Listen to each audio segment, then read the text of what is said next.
Hey mates, Easter here, and today I am with Embea once again. Hello. And today we'll be talking about why people hate the latest pony on the show that recently became the main 7th, Starlight Glimmer. Why do people hate her? I'm kind of confused why people would hate her when I first saw her. First, I have think of her as a little bit sort of grudgy for the most part. Like, she doesn't want to let things go. What's so funny? Let it go.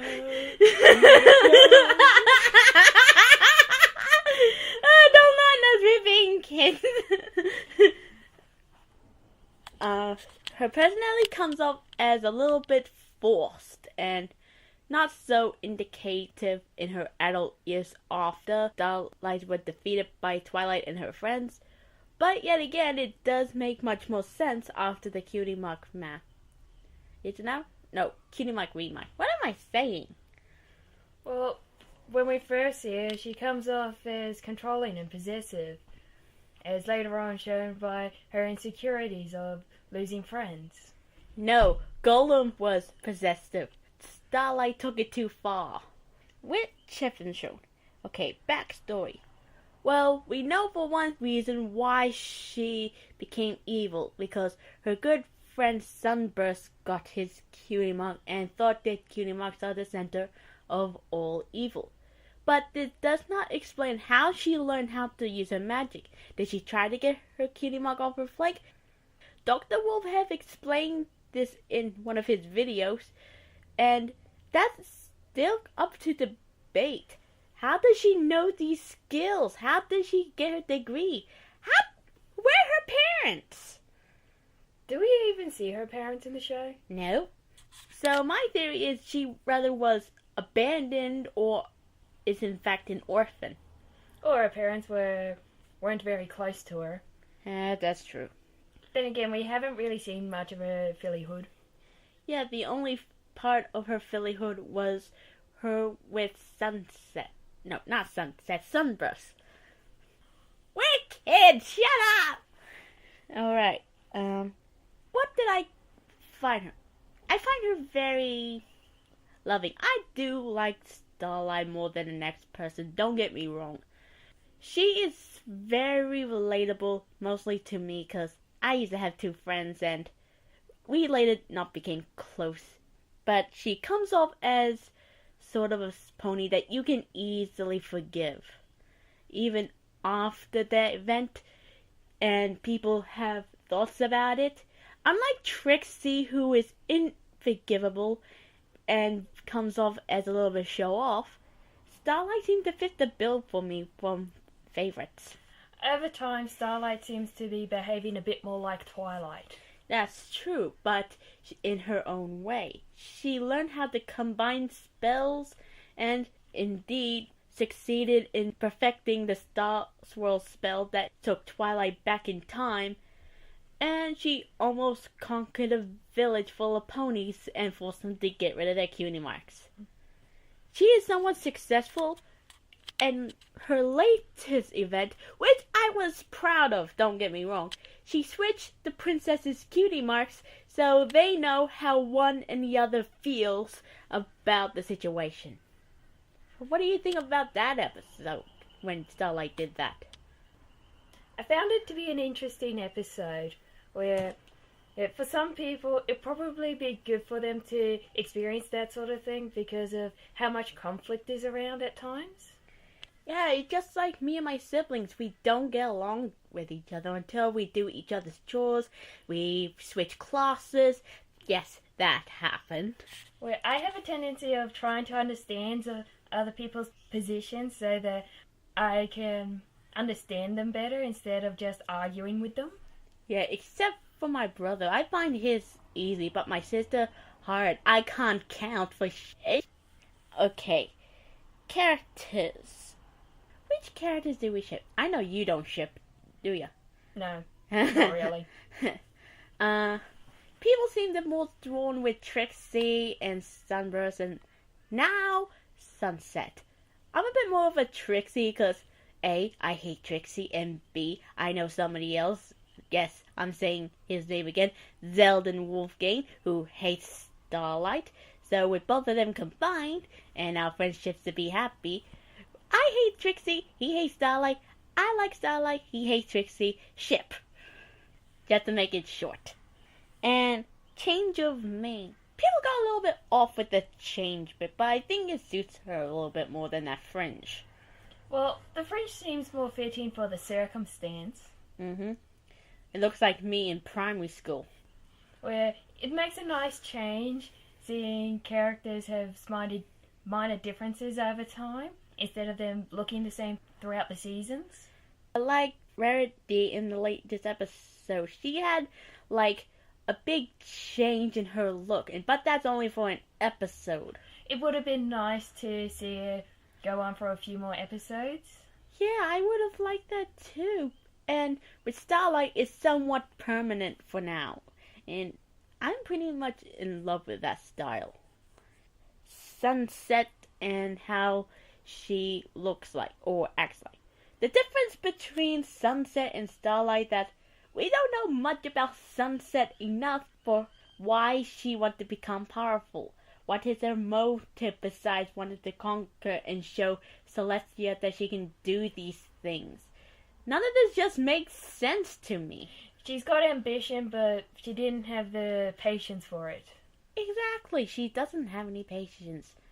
But unlike Starlight, she learned it in a movie, not a season, a movie. It gave her more of a motive, some build up. And we even got a sequel where she is a bit more of a nice person. With Starlight, it took like 1-2-part episode to completely change who she is. That's kind of what got me off a little bit there. There is some build up, but it comes off as forced.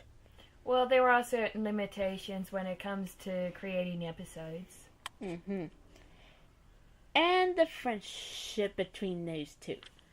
Like we discussed, I love Twilight. Twilight's best pony.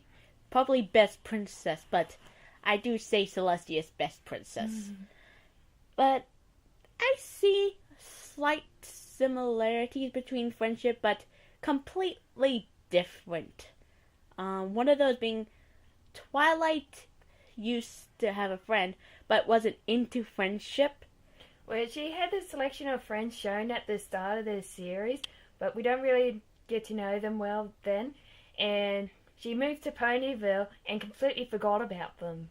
Yeah, that's what some people do when they change lives and possibly change their own destiny. At the start, Twilight didn't really value friendship strongly, whereas with Starlight, she seemed to value it and was kind of heartbroken when she lost her friend, held a grudge for quite a while, and tried to impose it on others. Yeah, just like a dead puppy. You love that puppy until it got beaten over the head, and then later you got mad and wanted revenge on people that did not do anything about this. I like the approach that they did with Starlight. And the cutie marks. When it comes to unicorns who seem to have a talent towards magic specifically, they tend to be named after constellations. Yeah, like... Or stars related, that sort of thing. Yeah, just look at the two princesses. They were the most powerful beings in the world, and their cutie marks are in fact the sun and the moon, which make them perfect to help raising the sun and the moon.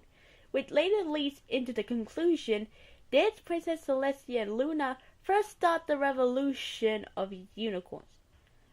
No, not entirely. Some say it would be Star Swirl, as he is the first unicorn who ever possessed the magic powerful enough to show some sort of value to it.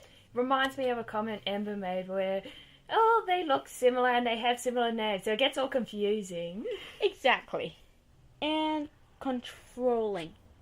She started getting less and less controlling, but we see her in some occasions, like one time she hypnotized all of Twilight's friends to do specific stuff, because she doesn't know how friendship entirely works. She thought that is like that. It's there. But no, it's something more than that. She's still learning. It's the same thing I like about Trixie. Unlike Trixie, I can forgive Starlight. She knows she doesn't know anything. She doesn't seem to force herself into these things unless she thinks it's necessary. I noticed that part of the reason why she seems to do that sort of thing is because of anxiety. Yeah, and post-traumatic stress disorder, which had been explained in some cases. Keyframe and Golden Fox have explained that she must have this sort of thing called post-traumatic stress disorder after losing a close friend. I can kind of see that, because when I was a kid, there's something scarring in my life. I thought I would be over it, but I still suffer that today. And I know you don't, because you don't have anything scarring, nor do you care. I wasn't one for big, strong emotional attachments when I was younger, so I could have a friend move away and it really didn't impact me much. Yeah, that's true, because you got and we're sharing a microphone. And value of friendship. After the reunite of Sunburst hit her old friend, I can see that she is struggling, trying to connect what they had together once again. Reconnect with each other. That's it. But the problem is distance. But Starlight can easily learn a teleportation spell. Besides making friends, per se, she made a new friend, Trixie, where she can actually be close to. But she still is willing to get back with Sunburst. And then there's Maud Pie. Maud Pie. I like Maud. I find that to be an interesting friendship. Yeah. And now people ship her with a body pillow with a kite. She really loves kites. Again, Envy, I'm just being sure if there's anything you want to say before we sign out. Not that I can think of. And that's her outro, everybody. Thank you for tuning in, and I hope you like Starlight more than I do from this video, and we'll see you all next time. Stay 150, my friends!